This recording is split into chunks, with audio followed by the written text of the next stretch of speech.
Yo. Welcome to Son of a Preacher Man.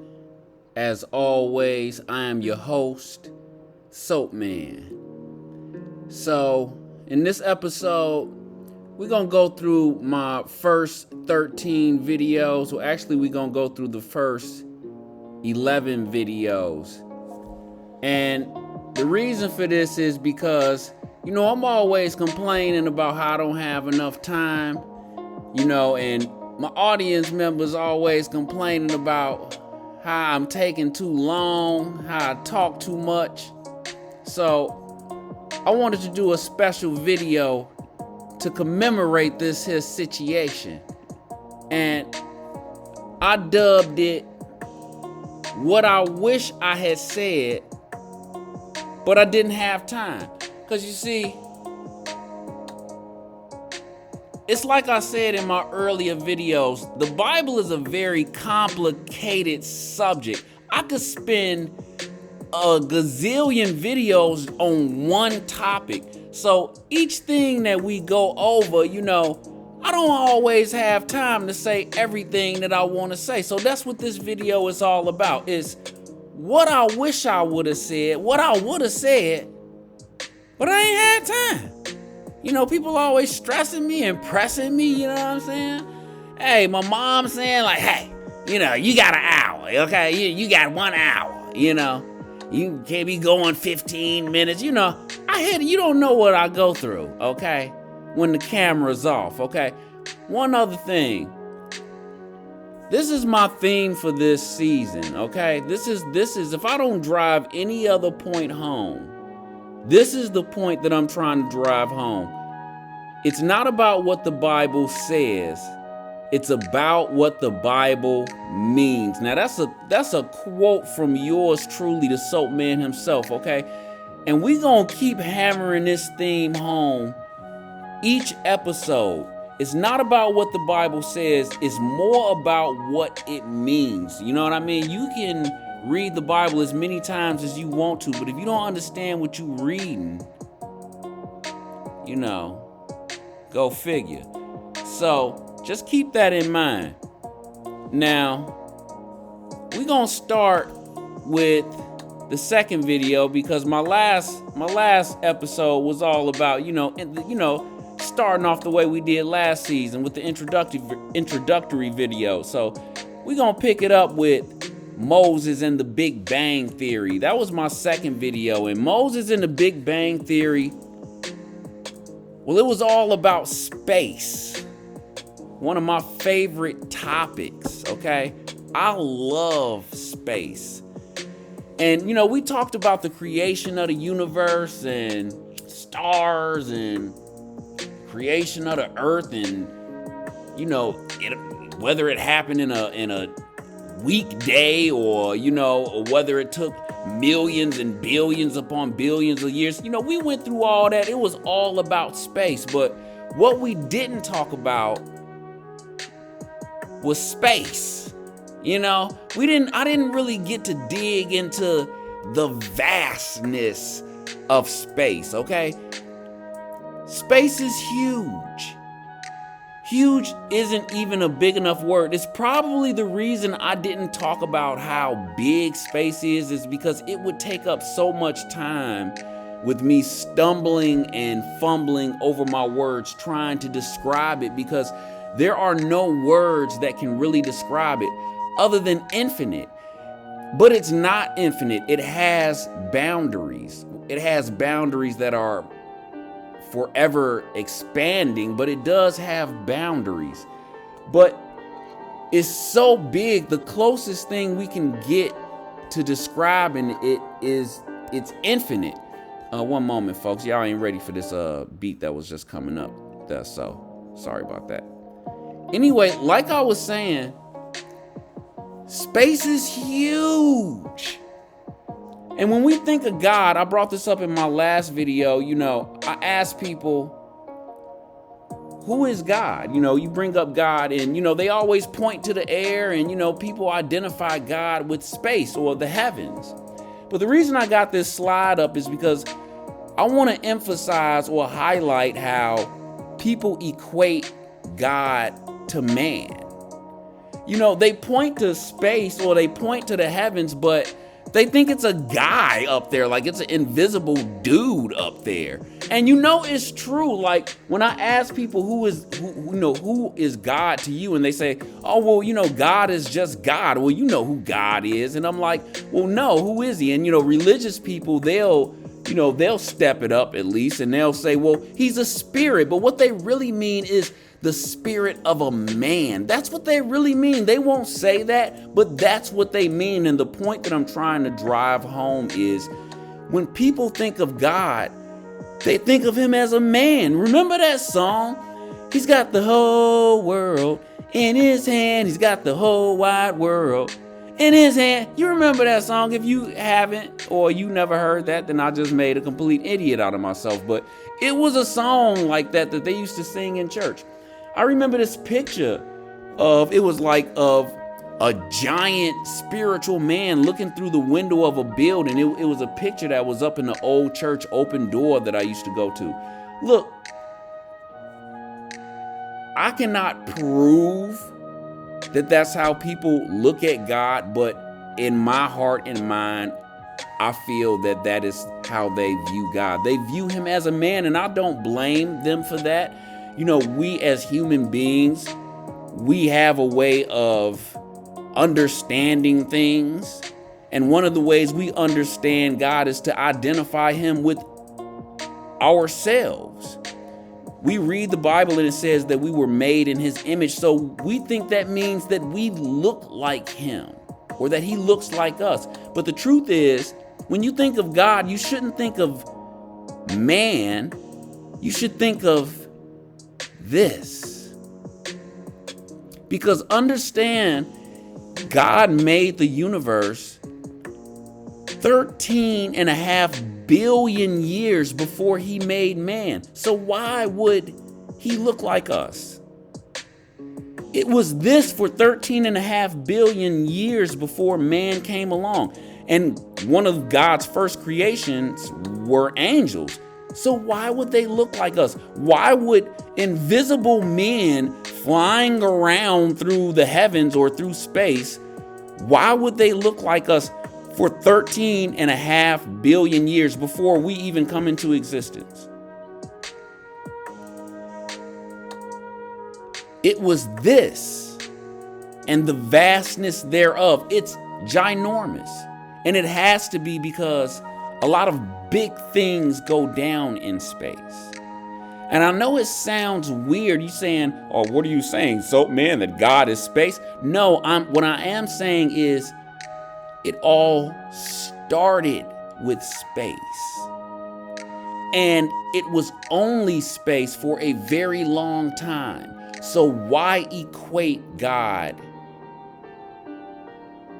with man? So, oh wait, once again, y'all not ready. I'm not gonna sit here and pretend like I know what God looked like. But what I'm trying to get you to understand is us being in God's image doesn't necessarily have to mean that we look like him. It could mean that we have his characteristics. We get mad like he does. We get happy like he does. We get jealous like he does. You have to take into account what the writer or what the author meant when he wrote the word image. Anyway, moving on.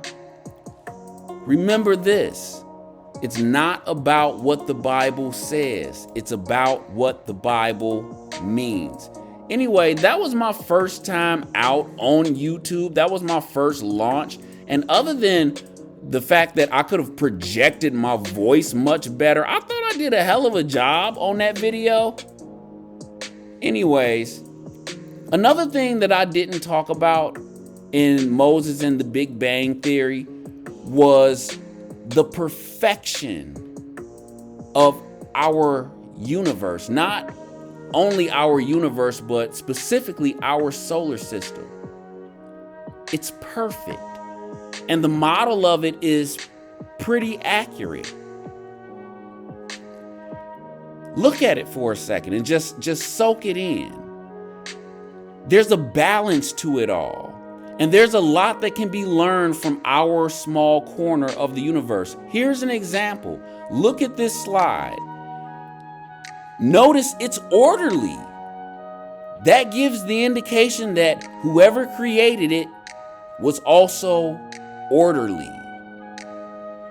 If you notice, the first 3 or 4 planets are considered solid planets. All the planets outside of the 4th planet are gas planets, or they're considered gas planets. And all they're made of is basically gas, ice, or a combination of the two. The first 3 or 4 planets are considered solid planets because they're made of solid material. They're made of dirt and magma. You got the hot mantle. You know how it goes, the hot core, and then the mantle, then the crust. But this is what we can learn from these facts. What that tells us is that these planets were made from debris caused by the creation of the sun. And the reason that these first 3 or 4 planets are solids is because they're closest to the sun. When they were created, because of the creation of the sun, they collected most of the debris because by way of proximity, the debris left over from the creation of the sun created these first 3 or 4 planets. And that's why they are the solid planets. The other planets, also created by the sun, are mostly made up of gas and ice. And what I'm trying to show you is the reasons for these facts give us an indication of things we did not know at first. You can find out things you didn't know by looking at the things you do know. Anyway, what that also proves is that the Earth and all of the planets in the solar system and all of their moons are round. Because as they were being created, they were orbiting the sun and they were spinning, giving them, which is the reason they have that round spherical shape. It's a cause and effect. It's scientific. It's orderly. And it is perfect.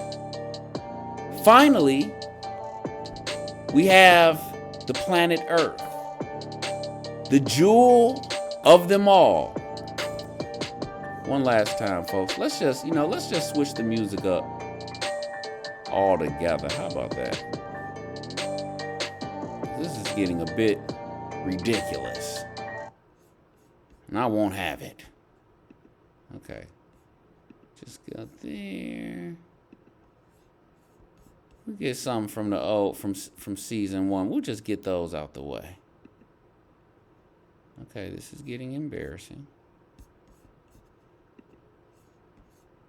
Okay. I'm making this quick video. So. Why aren't you the landlord? Sorry, Yes, folks. you. Why aren't This won't you take but a the second. landlord? Every day.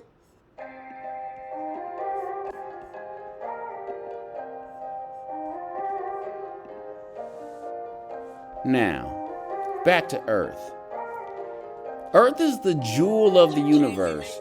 Now, I just talked about how vast and spectacular the universe is, but I don't believe in aliens. And a lot of people, that's their main reason for believing in aliens is because of the vastness of the universe. And I'll get to that in a second. The Earth is truly, as far as we know, as far as we can prove, can we just agree on that the Earth is the only planet with life on it? It is truly the jewel of the universe. It is the center of the universe. I believe our solar system, and many scientists do also, believe that our solar system is the heart of the universe. And I believe the Earth is the heart of our solar system. And it is also the place we call home. it too is perfect. If you look at the science behind the earth, how it is the third planet, it is Goldilocks perfect bowl of porridge. It's baby bear's chair. It's just right. It's the perfect distance from the sun. All the other planets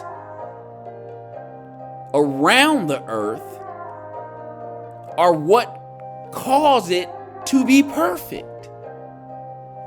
That's the subject of another video. Moving on. As I said before, for this being my first video and my first time out, I thought I did a hell of a job doing a lot of explaining. I mean, if I do say so myself, if you don't mind, who the hell else has ever broke down Genesis the way I did in this video? I don't know anybody. Being honest, who in the hell have you ever known that even cared? But still, who has ever attempted to break down Genesis in the way that I did in season 1, episode 2? I gave myself a big old fat A. Okay, look here. I don't care what you think. I'm the judge, jury, and executioner here. And I say I got an A. Moving on. Next, we talked about Adam and Eve. And let me tell you, as soon as I put up this slide, I feel a tingling in my spine and an ominous force over my back causing me to look over my shoulder, because I can hear folks saying, why Adam and Eve gotta look like Ian and Karen? Let me tell you something, folks. I say you've way too easily distracted. Anywho, we talked about Adam and Eve in episode 3, but we didn't really get time to talk about Adam and Eve much. I just really emphasized how they existed rather than their story. I briefly glossed over their story. I didn't really dig deep into it, and that's what I didn't really talk about. Well, that's one of the things I didn't really talk about. I didn't really talk about the biblical story of Adam and Eve. And while you folks out there arguing and griping about whether Adam and Eve was black or white, let's not forget they got their asses put out of the Garden of Eden, okay? And that was another thing we didn't talk about. We didn't talk about their cardinal sin. We didn't really talk about the story much at all. But we definitely didn't have time. Well, I felt like I didn't have time, to dig into the specifics. Yeah, they got kicked out of the Garden of Eden for committing a big heinous sin, eating that fruit, okay? Now, I put this slide up because one of the things I did go into in that video was the location of the Garden of Eden. And that's why I put these couple slides up, because I just wanted people to get a nice, good, vivid perspective of where it is believed to have been. Now, it would now be buried under the Persian Gulf, but on a bigger map, you see this shoe or foot-shaped land mass. That would be Saudi Arabia, and right on top of the toes, okay, on top of the foot is this watery square, kind of distorted square. That would be the Persian Gulf, and that is where we believe Eden was located. Another thing we didn't talk about was the story of Cain and Abel, okay? A story that really hit home with me. I mean, we touched on it, but we didn't really dig into the minutia. Okay, did I use that right in a sentence? Minutia. Okay, so we basically know the crux of the story. Okay, we basically got the meat and potatoes of the story. Okay, Cain was jealous of Abel, They both brought offerings to God. That was another thing we didn't get into. Who was God? Okay? Because Adam, I believe, was worshipped as a god. Could it be that Adam was the God that the author was referring to, that accepted Abel's offering and rejected Cain's? I don't know. Just, food for thought. Anyways, we all know that Cain got mad and bitter and jealous. He was jealous of Abel and he got mad at him because God accepted Abel's offering and rejected his. And we also know that Cain slew Abel. But what we didn't talk about, or what I didn't talk about, was an eerie story I heard. An eerie story I heard about Cain's name. How, each letter in his name represented an event in his life. Now, I don't know if this was the order, but it was like the C represented that he would be a tiller of the ground. Like the A represented that he would be exiled. The I represented that he would commit an act. And the N represented that meant like while somebody was walking away. It was, his name is basically his entire life story. His entire life story, rather, is wound up, is told basically in his name. And what that lets you know is that he attacked Abel from behind. Eerie stuff, if you ask me. I mean, maybe it's just like a minor detail to you, but to me, it really sends chills up my spine. Anyway, I gave myself a C+ on this video. It was not the best video. I think the fact that I displayed a cylinder seal with a picture of Adam and Eve on there with the tree of knowledge or the whatever it was, the sacred tree in the midst of them with the snake in the corner. I think that kind of saved me from being like a totally horrible video, but yeah, we can break even with the C+. C+ for episode 3. Next up was Noah. Now I'm gonna tell you right now, I just stuck to what we basically already know about Noah, okay? I dropped a few surprises in there in that video. But the reason I gave myself a high mark on this video was for 2 reasons. One, I learned something. I'm not gonna get into it, but I learned like a great deal making this video. I really did.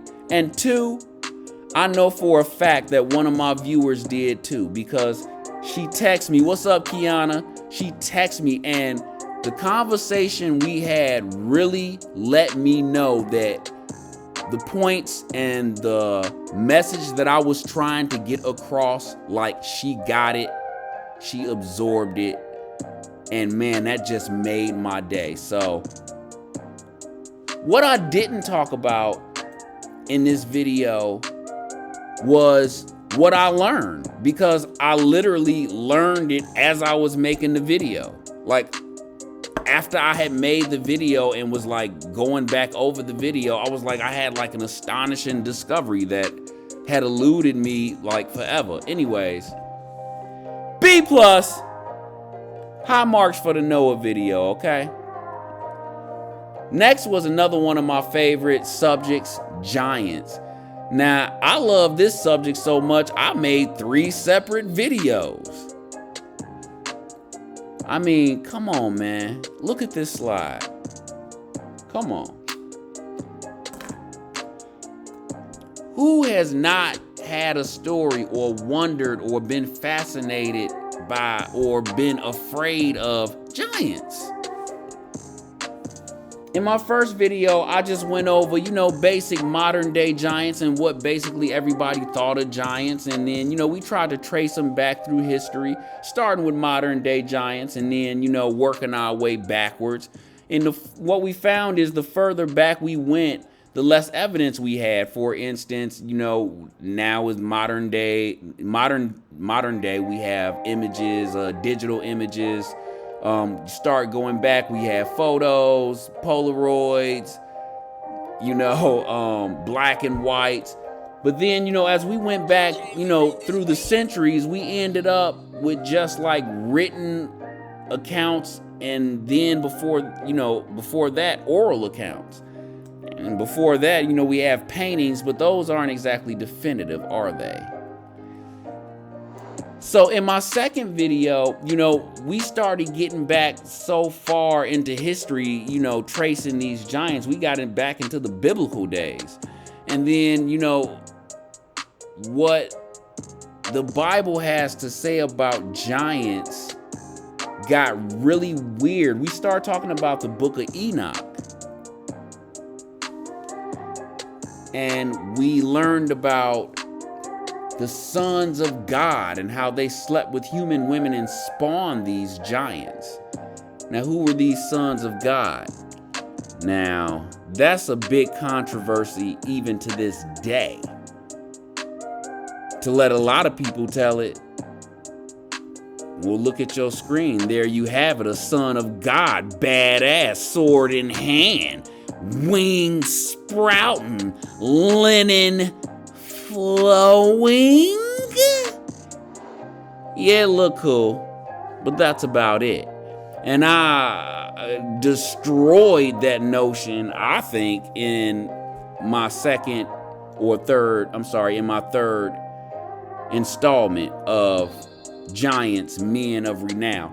So let's just get into it now. Again, it's a good thought. Who wouldn't want an angel to look like this? Who wouldn't want this to be what an angel looks like? But it is fantasy. It is a figment of our imagination. It is what we would have an angel look like, and that is not historically accurate, and it is not reality.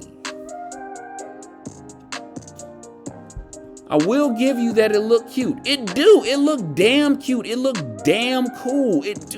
I love pictures like these as much as anybody does. But when it comes to the truth, it may as well be a leprechaun. Remember, it's not about what the Bible says. It's about what the Bible means. And when the Bible talks about angels, it is not talking about that. Anywho, I gave myself an A-. I really put forth the effort. I made 3 videos, and though you may say that was a bit over the top, you may call that overkill, I call it detail. Next up was Abraham. Now, I kept it basically short and sweet on this episode. Abraham, he was a great man, and his great deeds spanned across many normal people's lifetime, and he lived a very long time. This dude was not just no ordinary dude, and he was a man of many talents. He was a prophet. He was a wise man. He was a rich man. He was a genius. And he was a warrior. And that's something we didn't really, we touched on it. I talked about his fight with the king Kedorlaomer, which I now believe to be the Elamite king named Kendatu, if anybody wants to look that up or Google it. But he was a warrior. And that was one of the things that I wish I would have had time to dig into more. he was like old as hell when he fought King Laomer. He was an old man, and his numbers were inferior compared to Laomer's. I mean, Laomer left home with 4 other kings and their armies with him, with him and his army. Abraham just fought them with his household. I don't want to get all into it now, but it was one of the things I didn't touch on. Or it was one of the subjects I didn't feel like I dug deep enough into. But to tell you the truth, that's not even the big thing that I didn't talk about. What I really didn't have time to talk about was Abraham's wife, Sarah, and how fine she was. Did anybody else pick up on that? Listen to me. When this woman is first introduced in the Bible, they let you know she is fine as hell. It's like one of the first things they say about her. Look, this woman is fine, okay? But it ain't that she just fine. This woman is not just a normal beauty. She is fine as hell even in her old age. She is pulchritudinous. Did I use that word correctly? Pulchritudinous. She's beautiful, okay? In Sarah's old age, her old ass seduces the Pharaoh of Egypt. Now, he's another old ass, but still, he's an old ass who can have any young, beautiful woman all throughout Egypt and probably all throughout the land of Canaan too. And he's got eyes for Sarah. That blows my mind, man. This woman was fine as hell. Even when she was old, she was fine as hell. I mean, I wish I had time to talk about that, because I would have, but I didn't. I didn't have time. Because people was on my back, fiery breathing dragons breathing down my neck, talking about how I'm taking too long and talking too much. But hey, so I didn't have time to talk about it. So you missed out, okay? I'm sorry. You missed out. Anyways, this video, it wasn't my worst video. It was like my second to worst video. It was the penultimate of worst videos. Did I use that word correctly? Penultimate, meaning second to last. It was my second worst video. In this case, it would be second to first. Penultimate. Anyways, anywho, D+, a lot of stuff that I missed and glossed over. I had no choice. I did what I must. Is D+ passing? I don't know. Anyways, next up was Joseph? No, Jacob. Next up was Jacob wrestles the angel. Now, this was my worst video as far as the numbers go. But I actually feel like it was a better video, a better presentation than my Abraham video. I kept it short and sweet. I kept to the subject of Jacob wrestling an angel. And my position was that this angel was not a winged human being, but a dream. Jacob was having a dream. What I didn't talk about in this video was how shady Jacob was. Jacob was shady as hell. I mean, this dude, first he tricked his uncle, and I can't even call it swindling. Like, it was so smooth how he produced this flock of sheep for himself from his uncle's flock of sheep. His flock of sheep ended up being twice as good as his uncle's flock of sheep. He swindled his twin brother, well, I guess older brother, because Esau came out first. He swindled his older brother out of his life, his birthright out of his inheritance, He swindled his brother using only a bowl of vegetable soup. He swindled him out of his birthright inheritance using a bowl of vegetable soup. And not only that, his wife stole her father's idols when Jacob left. You know, it's hard to explain. Jacob married his wife. His wife was his uncle's daughter, so his wife was his cousin. When Jacob left his uncle's house with his wife, his wife stole idols from her father. They was both shady as hell. That's the point I'm trying to make. They was both just some hustlers. Anyways, I didn't get a chance to talk about that. We didn't get a chance to dig and delve into how shady Jacob was. And another thing I want to point out is you will see this shadiness later.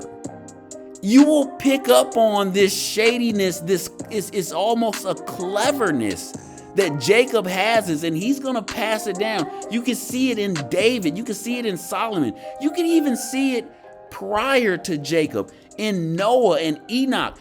This bloodline is weird and special and mysterious and clever as hell. I gave myself a C- on this video. It was short and I missed a lot, but what I did talk about, I think I knocked it out of the park. Nailed it. C-. I'm sorry if I said C+. I don't know if I did, but I gave myself a C- on this video. Next up was Joseph. And one thing we know about Joseph was his multicolored coat. And his brother stripped him of that multicolored coat like it was a fresh 1984 starter jacket. Sad. But the one thing we didn't talk about Joseph was his finesse. Man, Joseph had finesse out of this world. And some of my folks, they could learn from Joseph. They could learn to use a little finesse. You know what I'm saying? A little moon with their son. You ain't got to do everything the hard way all the time. You ain't got to, knock the hell out of something, to get to produce the effect that you want. Look at Joseph. He wasn't a violent man, but he still accomplished so much. Now, he did have a God-given gift that helped him along the way, but still. Another thing I want to point out about Joseph, he was kind of like Jacob. In fact, he was Jacob's favorite son. He was a lot like Jacob in a lot of ways. He had that cleverness. Not only that, he was also like Jacob in that he was a prophet. But he was like a prophet 2.0 or 3.0 or 5.0, wherever we're at in modern times. He was like an upgrade, whereas Jacob received prophecies through visions and dreams. Joseph, he also received prophecies through visions and dreams, but he could not only understand his own visions and dreams, he could also, on top of understanding his own visions and dreams, he could also understand your visions and dreams. The boy was bad, no doubt about it. The boy was bad. And I think I did a pretty good job on that video. I mean, it was pretty stellar, It wasn't spectacular, but it was stellar, Anyways, I think you may have learned some things you didn't know in that video. And at the end of the video, as a cherry on top, man, I hit it off with, some hella hard, heavy, solid evidence, okay? And if you don't know what I'm talking about, you need to go back and check out Joseph and the Hyksos Part 1. Anyway, Gave myself a big old fat B+. Probably should have gave myself an A, but I don't want to hear y'all mouth. I can already hear your thoughts. And you think I don't deserve the grades I gave myself. But who cares what you think, okay? Anyways, B+. Moving on. Ooh, y'all ain't ready for that right there. So, once again, that concludes our episode for this evening, or this night, because it's really like 1 in the morning, maybe 2. Anyways, I want to thank y'all for taking the time out to hang out with your boy. I want you to come back, same soap time, same soap channel, where we'll be finishing up our review of last season, and we'll be going over my final 2 episodes. Moses, the Egyptian, and Moses, Hyksos Pharaoh. Thank you, and be well.